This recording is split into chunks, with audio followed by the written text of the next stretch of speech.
शासनपति वीतराग प्रभु भगवान महावीर स्वामी के चरणों में कोटि कोटि वंदन नमन। आचार्य सम्राट ध्यान योगी राष्ट्र संत डॉक्टर श्री शिव मुनि जी महाराज साहब के चरणों में कोटि कोटि वंदन नमन। आगम ज्ञाता आगम पुरुष हिमाचल केसरी उपाध्याय प्रवर पूज्य गुरुदेव श्री जितेंद्र मुनि जी महाराज साहब के चरणों में कोटि कोटि वंदन नमन। ऑनलाइन एजुकेशन के प्रणेता संघ सेतु उपाध्याय प्रवर पूज्य गुरुदेव श्री रविंद्र मुनि जी महाराज साहब के चरणों में कोटि कोटि वंदन नमन।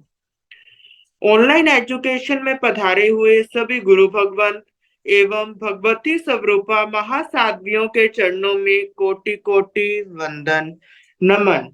आज ज्ञानदाता आगम प्रदाता पूज्य गुरुदेव श्री जी की प्रत्यक्ष वंदना का लाभ ले रही हैं उप प्रवर्तनी महासती श्री मंजुल ज्योति जी महाराज साहब आदि ठाना।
जी सुख साता है, सबको साता है। यह आगम वाचना अविरल गति से चलती रही, इस हेतु सभी तपस्वी अपना अपना योगदान दे रहे। आज की तपस्या इस प्रकार है। शर्मणी सूर्य उत्तर भारतीय प्रवर्तनी डॉक्टर श्री सरिता जी महाराज की सुशिष्य घोर तपस्विनी डॉक्टर श्री शुभा पिंकी जी महाराज साहब का उपवास। शर्मणी गौरव प्रज्ञा ज्योति डॉक्टर शिवाजी महाराज की सुशिष्य साध्वी डॉक्टर शैली जी महाराज साहब का उपवास। शर्मणी गौरव प्रज्ञा ज्योति डॉक्टर शिवाजी महाराज की सुशिष्य साध्वी सुचिता जी महाराज साहब का उपवास। शर्मणी गौरव प्रज्ञा ज्योति डॉक्टर शिवाजी महाराज की सुशिष्य साध्वी श्री शैलजा जी महाराज साहब का उपवास। साध्वी श्री करुणा जी महाराज साहब का उपवास। तप पराधिका साध्वी श्री हितांशी जी महाराज साहब का उपवास। हम सभी तपस्वियों को सुख साता पूछते हैं और सभी के तप की बहुत बहुत अनुमोदना करते हैं। अब हम पूज्य गुरुदेव श्री से करबद्ध विनती करते हैं, प्रार्थना करते हैं कि आप अपनी मंगलमय वाणी से हम सबको लाभान्वित करें। पधारें गुरुदेव, पधारें गुरुदेव। सुख साता है गुरु जी। हाँ।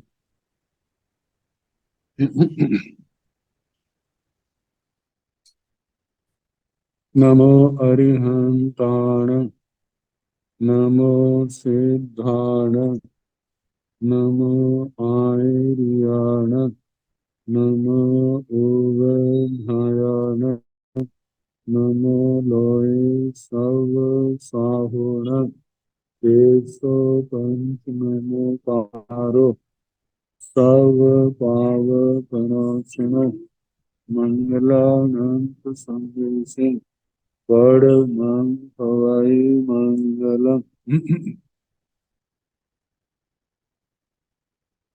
जिन शासन जिन वाणी सदा जयवंत हो, रमन संत सदा अविचल मंगल हो।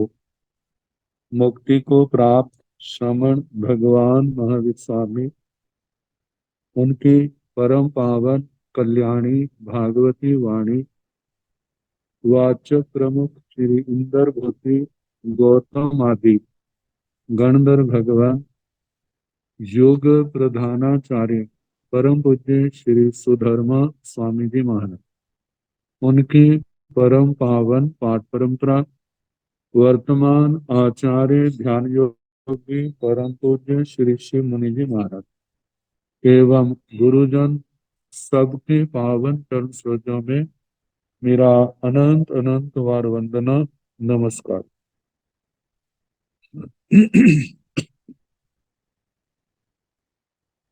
आगम परिषद में विराजमान वरिष्ठ मुनिराज, अन्य मुनिवृंद, परम आदरणीय भगवती स्वरूपा महासाधनीय जी, श्री आनंद सूत्र की वाचना प्रारंभ है। 8वां स्थान सुनाया जा रहा है। कल 8 अक्रियावादियों के मतों का वर्णन आया। अब 8 प्रकार का महानिमित्त, इसका वर्णन जब हम आवश्यक सूत्र सुना रहे थे उस समय 29 29 प्रकार का पाप श्रुत उसका वर्णन आया था। तो उसमें 8 प्रकार के महानिमित्त का भी वर्णन था। तो वही 8 प्रकार का महानिमित्त जहाँ पर 8वें स्थान के अनुरोध से वर्णन किया जा रहा है। 8वीं महानिमित्ते पणत्ते तन जहाँ भौमे उपाते सुविणे अंत लिखे अंगे सरे लखणे बंजने। 8वीं महानिमित्ते पणत्ते, महानिमित्त जो निमित्त शास्त्र है वे 8 प्रकार का कहा है। तंजाहा जैसे कि भौमे भोग, इसका संबंध पृथ्वी से, आगे वर्णन करूंगा। उपाते उत्पात, जब कोई दुर्घटना होती है, उपद्रव होता है, उससे संबंधित। सुविणे स्वपन, स्वपन से संबंधित इसमें बातें। अंत लिखे अंतरिक्ष से संबंधित जिसमें बातें हैं वह अंतरिक्ष महानिमित्त शास्त्र। अंग, अंग शास्त्र जिसमें अंगों का वर्णन, शरीर के अंगों के संबंध में जिनका वर्णन है, अंग महानिमित्त शास्त्र है। सारे स्वर, स्वर व्यक्ति की आवाज, और दूसरा नासिका से चलने वाले स्वर, उनके संबंध में। लक्षणे लक्षण और व्यंजने व्यंजन, ये 8 निमित्त शास्त्र है। जो जो नाम लिया है उनका वर्णन इन ग्रंथों के अंदर कहा जाता है। सूत्र, वृत्ति और वार्तिक, इन भेदों से इनके 24 भेद हो जाते। तो कहते हैं जिन कारणों से मनुष्य भूत, भविष्य और वर्तमान काल की घटनाओं एवं पदार्थों को जानने का सामर्थ्य प्राप्त कर लेता है, उन सभी कारणों को निमित्त कहते हैं। उन एवं साधनों का वर्णन जिन ग्रंथों में होता है वे ग्रंथ भी निमित्त शास्त्र के नाम से कहे जाते हैं। उन ग्रंथों का सूत्र, वार्तिक, भाष्य आदि के द्वारा विस्तार किया जाता है। सूत्र में तो अत्यंत संक्षिप्त पाठ होता है, वार्तिक सारगर्भित संक्षिप्त व्याख्या होती है, और भाष्य जो है उसमें सूत्र के वार्तिक के एक एक शब्द को खोल के बताया जाता है और उसके भाव बताए जाते हैं। तो सूत्र से ज्यादा विस्तार वार्तिकों का है, और वार्तिकों से ज्यादा विस्तार जो है भाष्य का है। तो इन ग्रंथों का परिमाण सैकड़ों हजारों लाखों श्लोकों का हो जाता है। तो ये महान ग्रंथ महानिमित्त कहलाते हैं। महानिमित्त के जो 8 भेद हैं, जिनका वर्णन पहला भौम। भौम का मतलब भूमि से भौम बना है। मंगल ग्रह को भी भौम कहा जाता है। भूमि से संबंधित लक्षणों का प्रतिपादन करने वाला शास्त्र भौम निमित्त शास्त्र कहलाता है। भूमि में हलचल का होना, शब्द सहित भूकंप का होना, यह भूमि उर्वरा है या बंजर, यह भूमि किस बीज को उत्पन्न कर सकती है, इस भूमि के अंदर कौन कौन सी धातुएं हैं, कितनी दूर है, कितनी दूरी पर जल है, गैस है, तेल है, यूरेनियम, ऐसे बहुमूल्य तत्व, मतलब भूमि के अंदर कहाँ सोना है, कहाँ चांदी है, कहाँ तांबा है, कहाँ लोहा है, इस संबंधी ज्ञान, इन पदार्थों को जानने के लक्षणों और शुभ अशुभ फल का ज्ञान कराने वाले शास्त्रों को भौम महानिमित्त कहते हैं।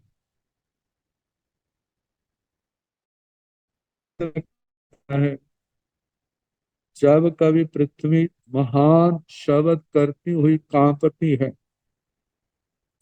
तो उसका लक्षण दिया जाता है सेनापति, मंत्री, राजा, प्रजा, इनके ऊपर मुसीबत आती है। तो ऐसा वर्णन होम शास्त्र से संबंधित है। बुजुर्गों से ऐसा सुना है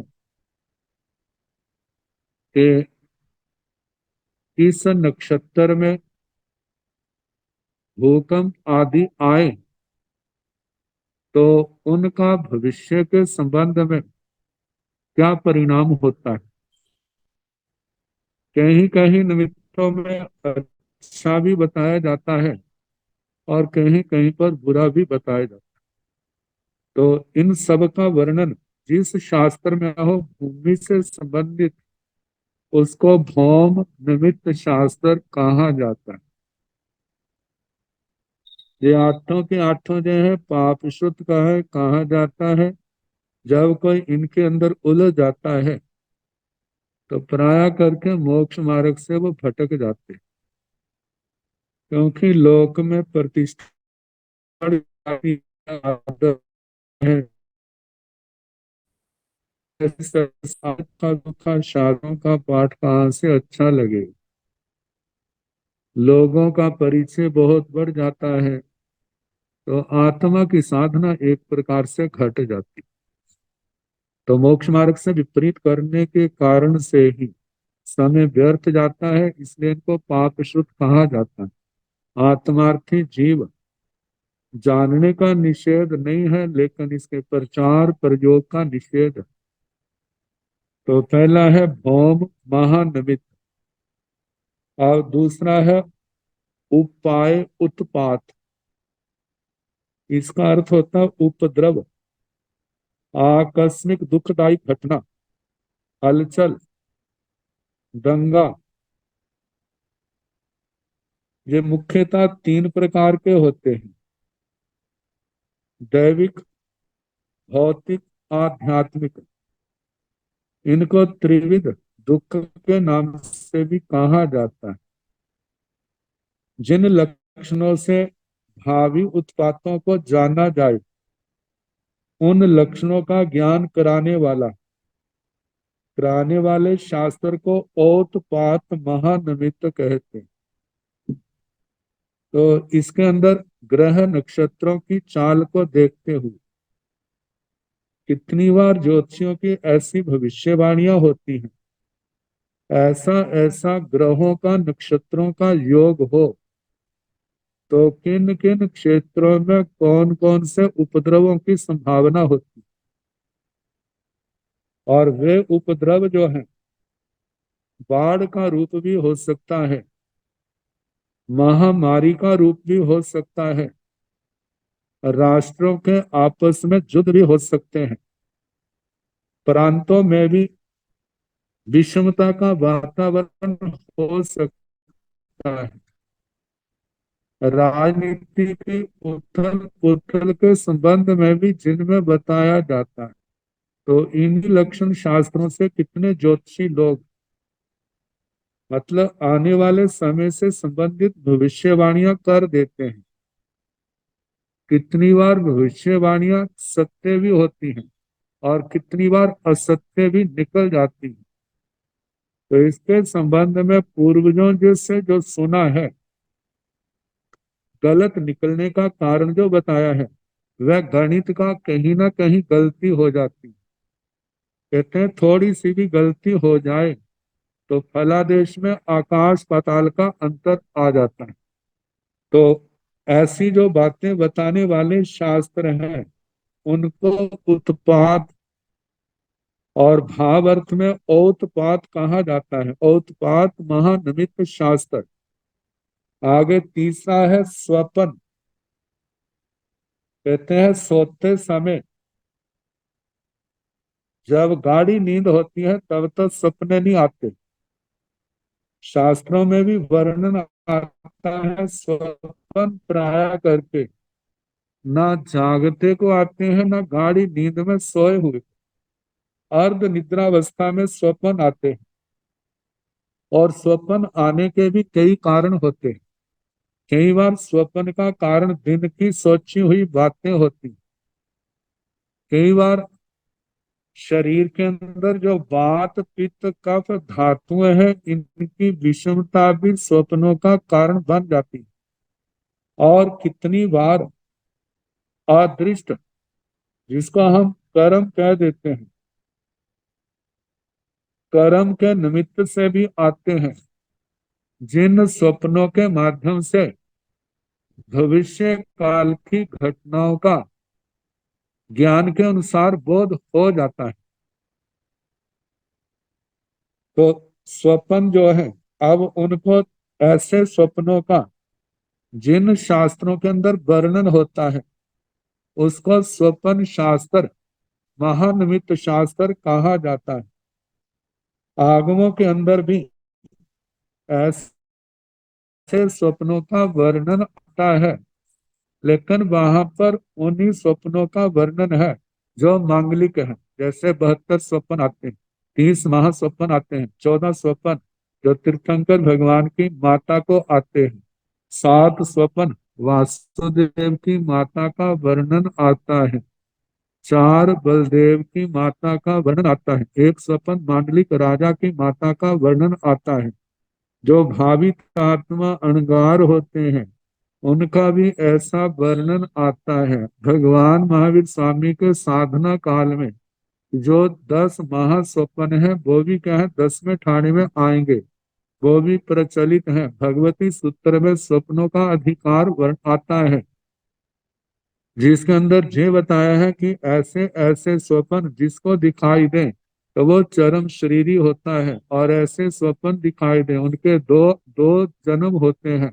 तो ऐसे स्वप्नों का वर्णन किया है, लेकिन बाकी जो संसार के स्वप्न है उनके संबंध में नहीं।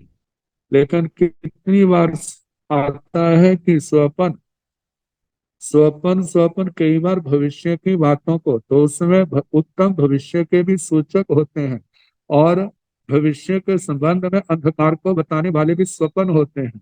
तो इन स्वप्नों के संबंध में जो जानकारी है वह जिस शास्त्र के अंदर हो वह क्या है स्वप्न निमित्त शास्त्र कहा जाता है। अच्छे या बुरे स्वप्नों का शुभ अशुभ बताना, जैसे कि देव गुरु छतर कमल आदि का देखना, हाथी या घोड़े की सवारी करना, पर्वत के शिखर पर महल पर या प्राकार प्रकार जो नगर का चार दीवारी होती है उसके ऊपर ऊपर चढ़ना, समुद्र को पार करना, दो दूध दही या अमृत का पीना, चंद्र और सूर्य का मुख में प्रवेश करना, इत्यादि स्वप्न शुभ फल देने वाले माने गए हैं। यदि स्वप्न दृष्टा लाल रंग वाला लघु शंका करे, मलोत्सर करे, तो उसी समय यदि स्वप्न टूट जाए तो स्वप्न दृष्टा को अर्थ की हानि होती है। तो ऐसे स्वप्नों का जिसके अंदर वर्णन है वो स्वप्न शास्त्र महानिमित्त कहा जाता है। आगे आंतरिक्ष, आकाश से संबंध रखने वाले निमित्त को अंतरिक्ष कहते हैं। सूरज, चंद्र, ग्रह, नक्षत्र और तारों की गति विशेष से ग्रह वेद अभ्र विकार धूम केतु का उदय से, धूम केतु जिसको पुच्छल तारा कहा जाता है, दिग्दाह बिजली के विभिन्न रंगों से गंधर्व नगर की बनावट, इंद्रधनुष वायुमंडल से सूर्य और चंद्र को ग्रहण लगने से उनके परिवेश कुंडल से शुभाशुभ बताया जाता है। वह आंतरिक शास्त्र के महानिमित्त से जाना जाता है। जैसे कहते हैं आकाश में पीले रंग का गंधर्व नगर दिखाई दे तो धान्य का विनाश होता है। मजीठ के रंग वाले से गौओं का हरण, अव्यक्त वर्ण से सेना में क्षोभ, यदि पूर्व दिशा में संदिग्ध प्रकार तो तोरण सहित गंधर्व नगर हो तो वह राजा की विजय का सूचक होता है। ऐसे फलों का वर्णन करने वाला शास्त्र आंतरिक अंतरिक्ष महानिमित्त कहलाता है। आगे अंग महानिमित्त शास्त्र शरीर के विभिन्न अंगों के स्फुरण से शुभाशुभ फल का बताना अंग शास्त्र का विषय है। पुरुष के दाएं और स्त्री के बाएं अंगों का स्फुरण शुभ माना जाता है। सिर के फड़कने से पृथ्वी लाभ और ललाट के स्फुरण से पद वृद्धि होती है। जिस शास्त्र में अंग स्फुरण के शुभ अशुभ फलों का उल्लेख हो वह अंग महानिमित्त शास्त्र है। आगे स्वर, इस पद से तीन अर्थ ग्रहण किए गए। षड जाति सात स्वरों के द्वारा शुभ शुभ बताना, जैसे सातवें स्वर ईदा पिंगला सुषमना, मतलब ये नाक से बहने वाली हवा। दाएं स्वर से, दायां स्वर जो है उसको सूर्य कह देते हैं, बाएं को चंद्र कहते हैं। कभी दायां स्वर है बायां स्वर चलता है, कभी दोनों चलते हैं तो दोनों चलते हैं वो सुषुम्ना कहा जाता है। तो कहते हैं तीन स्वरों के द्वारा शुभ अशुभ फल बताना। तीसरा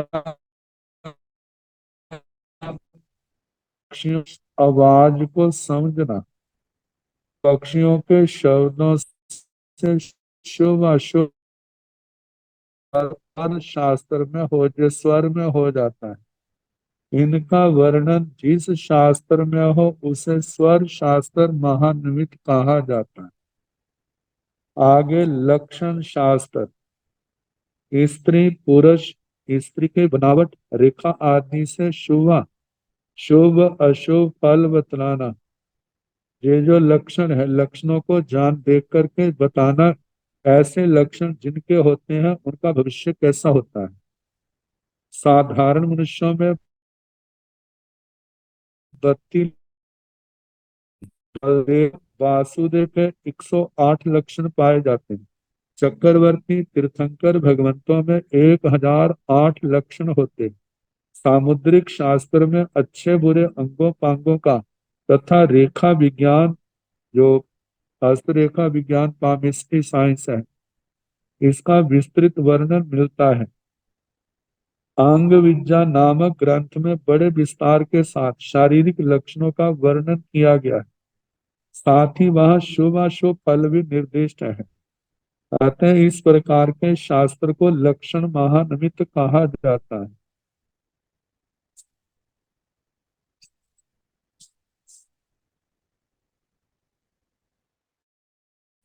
लक्षण शास्त्र के अनुसार जो बताया जाता है, जिस व्यक्ति की हड्डियां पुष्ट हो तो उससे जाना जाता है जो व्यक्ति धनवान होगा। मांसल होने से सुखी समझा जाता है। शरीर की त्वचा प्रशस्त होने से व्यक्ति विलासिता मांगता है। आंखें सुंदर हो, स्त्री बल्लभ, राजहंस वृषभ हाथी की तरह मस्त चाल वाले को जान सवारी का साधन मिलता है। ओजस्वी गंभीर शब्द वाला सत्ताधीश होता है। उसकी आज्ञा सर्वमान्य होती है। विशिष्ट शक्ति संपन्न व्यक्ति सबका स्वामी होता है। लक्षण शास्त्र अब आत्मा है। व्यंजन शास्त्र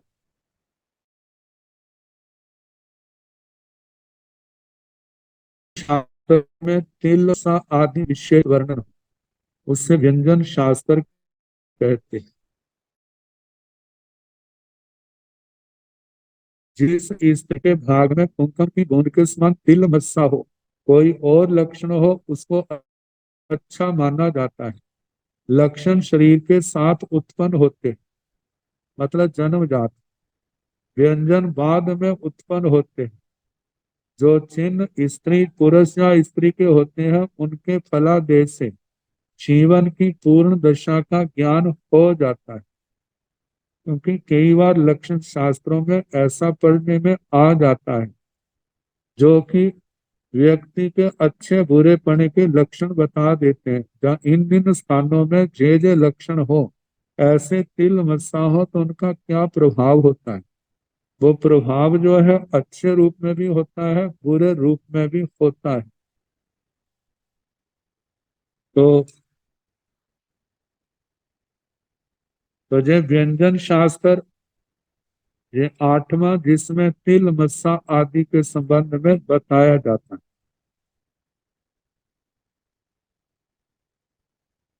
शास्त्रों में वर्णन आता है कि 8 निमित्त शास्त्रों को पढ़ने वाले जब कभी राजा आदि के ऐसे स्वपन आदि का प्रसंग आता था तो उनको बुलाते थे, उनका आदर मान भी करते थे और फलादेश भी सुनते थे, अच्छे से खुश भी होते थे। तो कहा जाता है कि इनका प्रभाव सत्यता के ऊपर निर्भर है।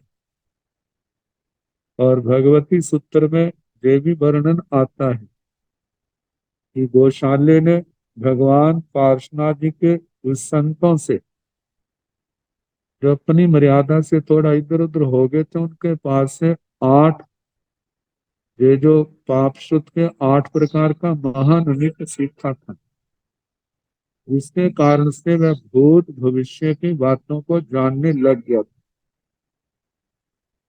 और जिसके कारण उसका प्रभाव भी बहुत बड़ा था। केवल वह ही नहीं, उसके जो स्थविर संत थे, दूसरे संत थे, जो जो सीखते थे, वह भूत भविष्य की बातों को यथार्थ रूप से बताने में समर्थ होते थे और बताते भी थे। जिस कारण से उनका प्रभाव बहुत ज्यादा था।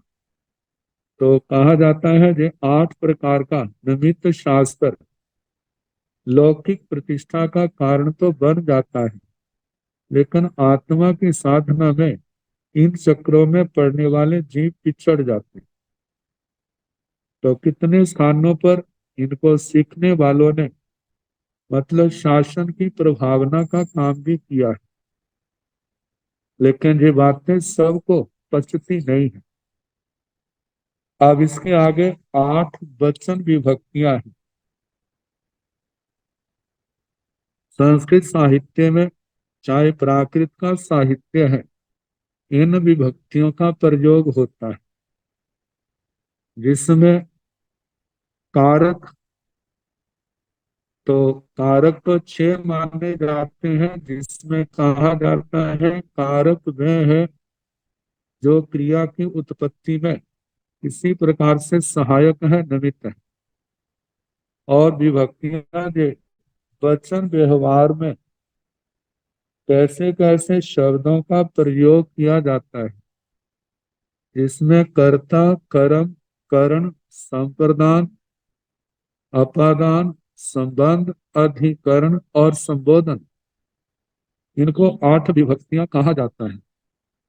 किस किस अर्थ में इनका प्रयोग होता है?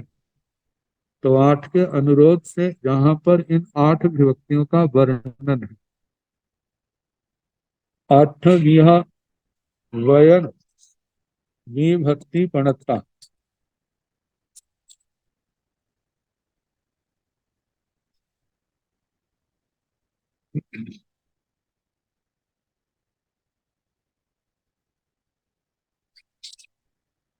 तन जहाँ निर्देशे पड़मा होई विया उव एसणे तैया कर्णमी कया चौथी संपयावणे पंचमी अवायाने छठी ससामी वायने सप्तमी सन्निहानथे अष्टमी आमंत्रणी भवे तथ परमा विभक्ति निर्देशे सो इमो अहं वत्ति बिया उण उव ऐसे हाण पूर्ण व इमं व तम वति तया कर्णमि तया नियं च कयं च तेन वा मयेवा हंदी नमो सहाय हवाई चौथी पयाणमि अवने गिण गिण हसु तत्तो इत्तो तीव पंचमी अवायाने छठी तस इमसवा गयसवा सामी संबंधे हवाई पूर्ण सप्तमी तमिमि आहार काल भावे आमंत्रणी भवे अष्टमी ओ जह एक जुबा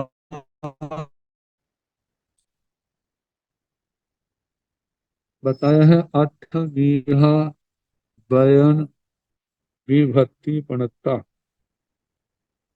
वचन विभक्ति 8 प्रकार की कही। तंजाहा जैसे के निर्देशे परमा हुई, निर्देश में प्रथमा विभक्ति होती है। जहाँ वर्णन किया जाता है जो कार्य जो कार्य कर रहा है उस समय प्रथमा विभक्ति आती है जो कर्ता के नाम से कही जाती है। विया उव एसणे उपदेश में द्वितीय विभक्ति होती है जिसको उपदेश आदेश दिया जाता है तुम ये करो तो वहां पर द्वितीय आ जाती है। तैया कर्णमि कर्ण में तृतीय विभक्ति होती है। कहा जाता है साधक तमम कर्णम जो किसी क्रिया में अत्यंत सहायक होता है उसमें उसको कर्ण कहा जाता है और कर्ण में तृतीय विभक्ति होती है। चौथी संपयावने चौथी जो है संप्रदापन संप्रदापन संप्रदान जहां किसी को कुछ दिया जाता है जिसको दिया जाता है वहां पर चतुर्थी विभक्ति होती है और उसके साथ साथ उपपद विभक्तियां होती हैं जिनमें ये बताया जाता है इन शब्दों के योग में ऐसी ऐसी विभक्तियां तो इनका वर्णन भी आएगा। तो संप्रदान में चतुर्थी पंचमी अवायाने अपादान में पंचमी विभक्ति होती। अपादान जहां से पृथक हुआ जाता है जिस स्थान से जिस वस्तु से अलग होना है वहां पर उसके अंदर पंचमी विभक्ति होती है। तो छठी स्वस्वामी वायने स्वस्वामी संबंध जो है जहां स्वामी संबंध है वहां पर छठी आगे की से लिए जाते हिंदी में पंजाबी में दा दे दी आ जाता है, राजस्थानी में रा रे दी आ जाता है, गुजराती में मतलब संबंध जोड़ने वाले शब्द। आगे सप्तमी सन्निहान थे, सन्निधान आधार में सप्तमी विभक्ति होती है। आठवीं आमंत्रणी भवे, अष्टमी विभक्ति जो है वह आमंत्रण अर्थ में जिसका प्रयोग किया जाता है, किसी को संबोधन करना है, बुलाना है, तो वहां जो अष्टमी संबोधन के नाम से कही जाती है।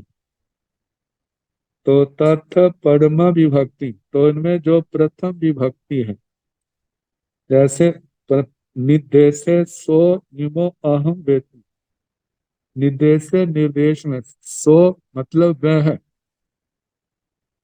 जो दूरी पर है, इमो वह व्यक्ति है जो सामने, अहम वती अहम अपने लिए, मतलब वह जह और अहम वह दूरवर्ती व्यक्ति के लिए, ईमो जिस जो सामने है उसके लिए आता है, जिसके लिए जय है, ये सामने वाली वस्तु व्यक्ति के लिए आता है, और अहम जो बोलने वाला अपने लिए इसका आता है। वह थी वाह इति, तो विया पूर्ण द्वितीय विभक्ति जो है उपदेश में आती है। जैसे कहा जाता है भाण पूर्ण व इमंग व तम वती, जैसे भाण कुण ये दो क्रियाएं हैं।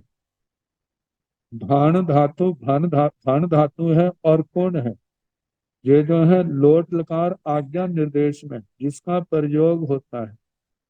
ये मध्यम पुरुष का एक वचन है। भाण इमंग, इसको कहो, कोण व तंग, उस कार्य को करो, मतलब इमाम भाण जे वाक्य बनता है इसको कहो, तंग कोण उस कार्य को करो, ये आदेशात्मक रूप में है। तो इस प्रकार ये जो इमाम उदाहरण है और ये द्वितीय विभक्ति के एक वचन के, अय्या कर्णामि कया विभक्ति जो है वह कर्ण में आती है। जैसे नियंग च कयंग च तेन व मयंग च कय, नियंग तेन उसके दो गया, कयंग मय मेरे द्वारा किया गया, मतलब कोई कार्य जिसके द्वारा हुआ है वहां पर तृतीय विभक्ति प्रयोग किया जाता है।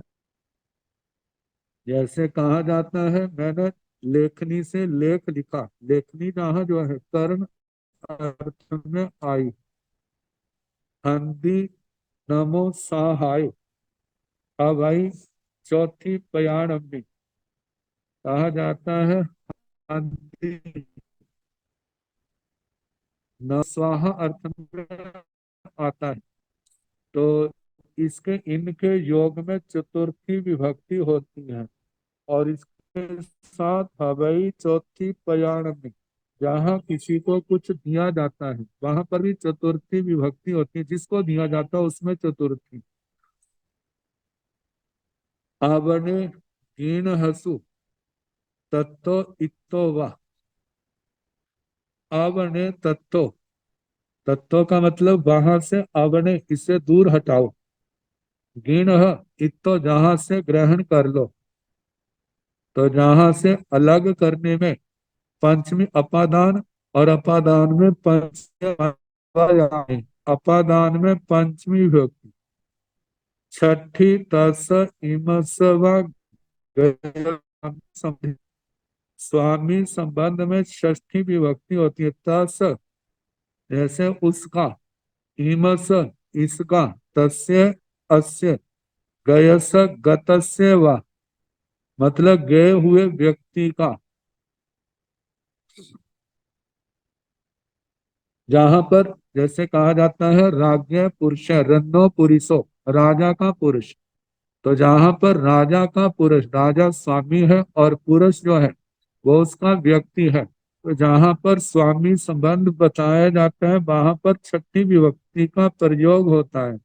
जैसे राजा के स्थान पर राज्ञ षष्ठी विभक्ति का एक वचन प्रयोग किया गया। हवाई पूर्ण सप्तमी मतलब तम्मी ई मम्मी आहार काल भावेय, आधार काल और भाव में मतलब सप्तमी विभक्ति होती है।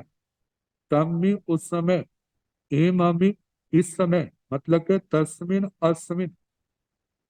तो आधार में, जिसमें कहा जाता है आधार को अधिकरण कहते हैं। जैसे वृक्ष पर पक्षी बैठा है,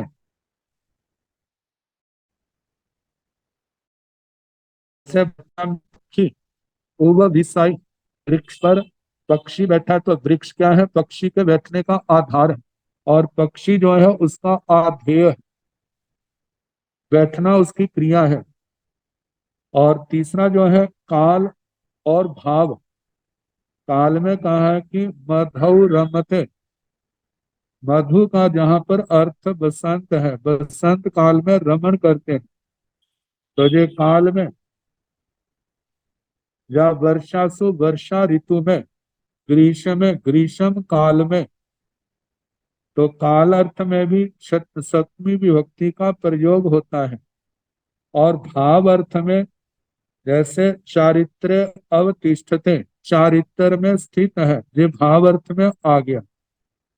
स्पृहा अर्थ में आता है जैसे मोक्षे स्पृहा अस्ति, अस्य इसकी मोक्ष में स्पृहा है, चाहना है। तो ऐसे अर्थों में मतलब के जो अधिकरण अधिक, इनमें सप्तमी विभक्ति का प्रयोग होता है। आगे आमंत्रणी भवे, अठमियो जह हे जुवानती। आमंत्रणी मतलब आमंत्रणी जो है वो अष्टमी विभक्ति है। तो जहां पर संबोधन किया जाता है, जहां जह जैसे हे जुवानती, हे जुबान मतलब हे जुवक, इति मतलब इस प्रकार ये 8 विभक्तियों का प्रयोग किया गया। इनका व्याकरण शास्त्र से है, और व्याकरण में इनका कितना महत्व है। कहा जाता है किसी भी भाषा के इन वाक्यों को, इन लक्षणों को नहीं जानता तो उसको वहां पर सफल भाषा का सम्यक प्रयोग भी नहीं कर सकता। जब भाषा में अशुद्ध शब्दों का प्रयोग करता है तो लोग उसकी इस अज्ञानता पर फिर मजाक भी उड़ाते हैं, इसको इतना भी पता नहीं। तो इन 8 विभक्तियों का व्याकरण से संबंध है। अब इसके आगे छद्मस्त और केवली, इनका गेय विषय।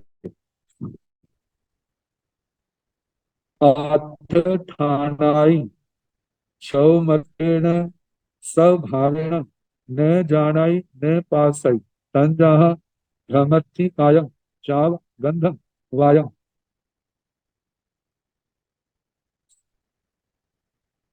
8 एयानी चेव उपन्नान दंसन धरे, अरहा जीणे केवली,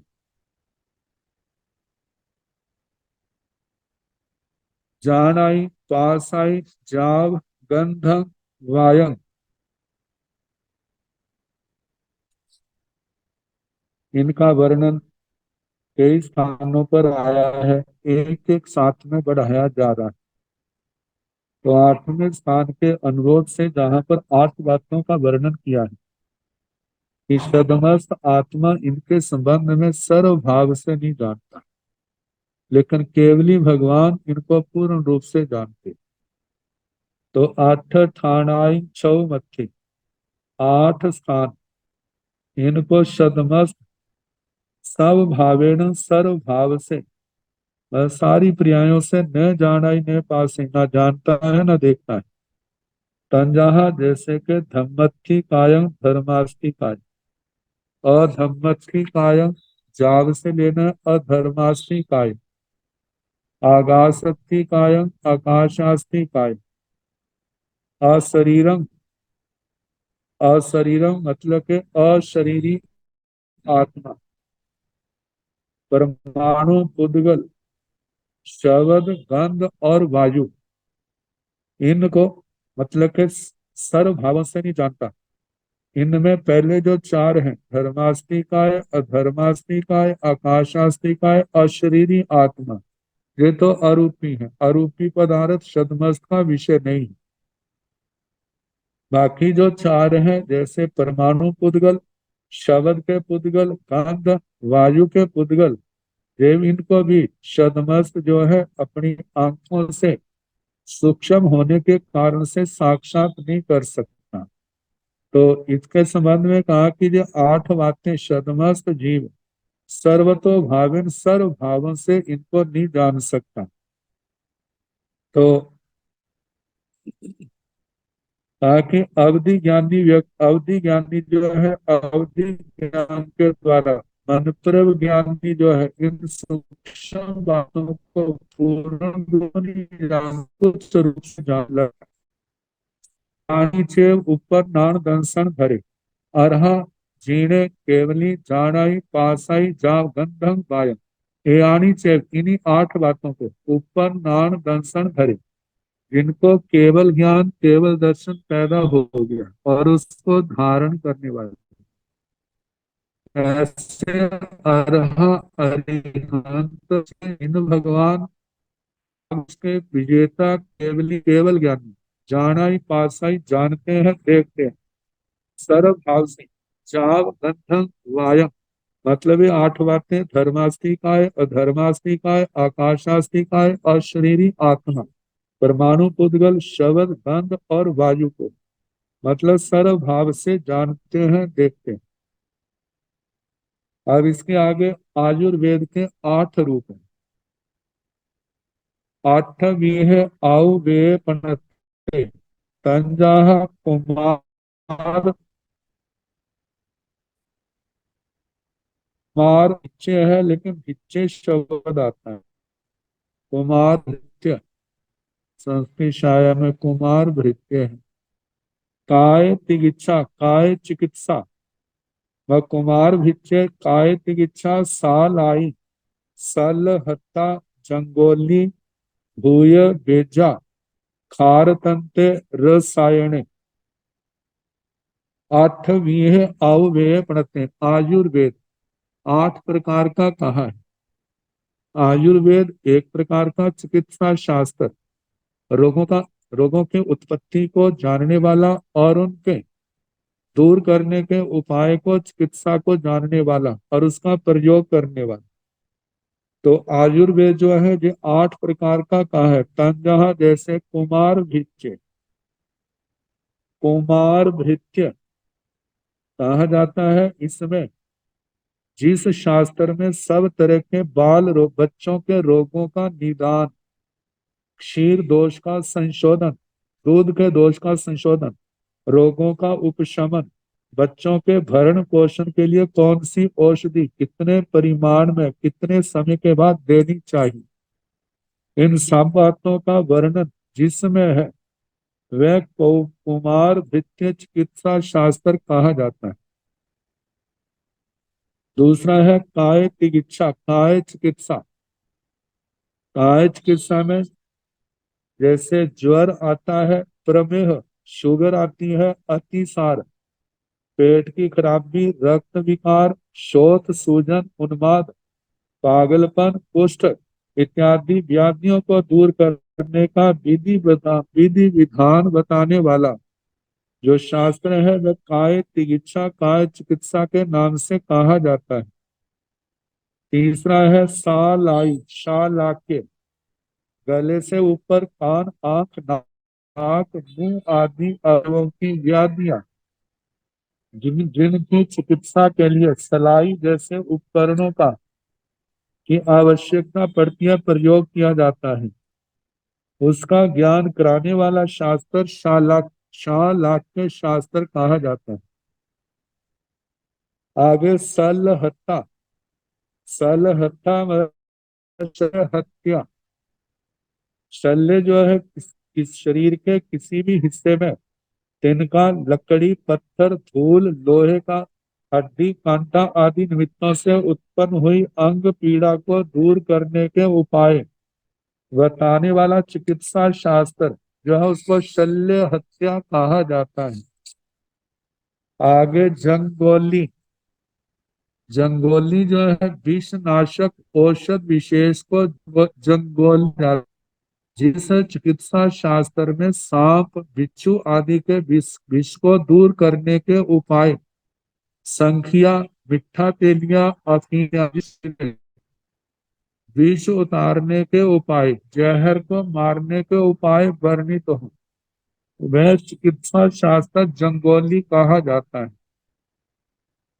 आगे भूव बेजा, भूत विद्या, जिस शास्त्र में भूत, पिशाच, यक्ष, राक्षस, देव, असुर आदि के द्वारा जो व्यक्ति अभिभूत है उसकी शांति करना, स्वस्थता के लिए विद्या प्रयोग करने की रीति नीति, उपाय करने का ढंग बतलाया गया हो, उसके अनुसार उसका उपचार करना भूत विद्या कहलाती है।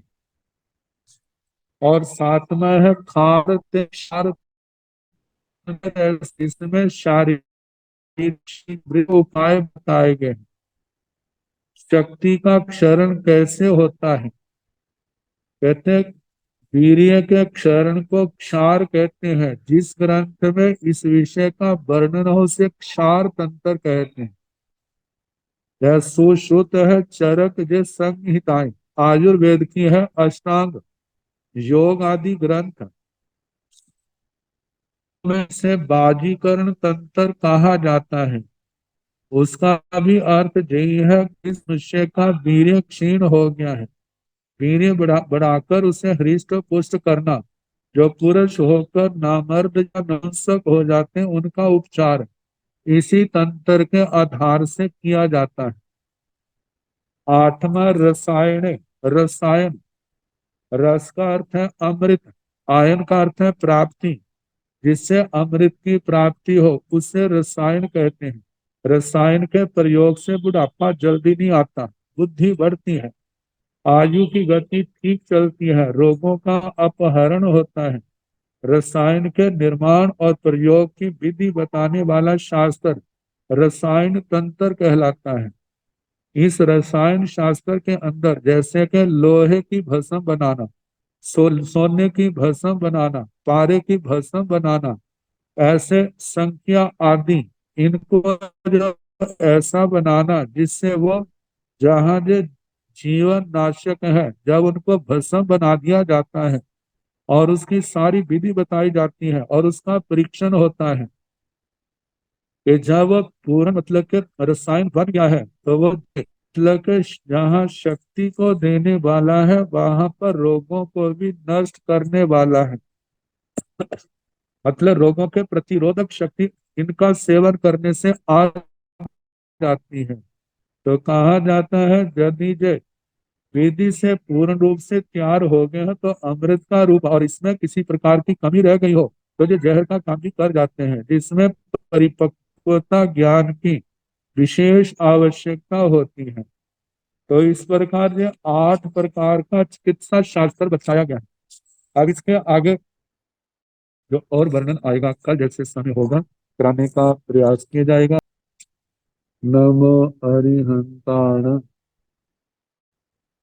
नमो सिद्धाण, नमो आयर्याण, नमो ऊर्ध्वध्यायाण, नमो पाहुण,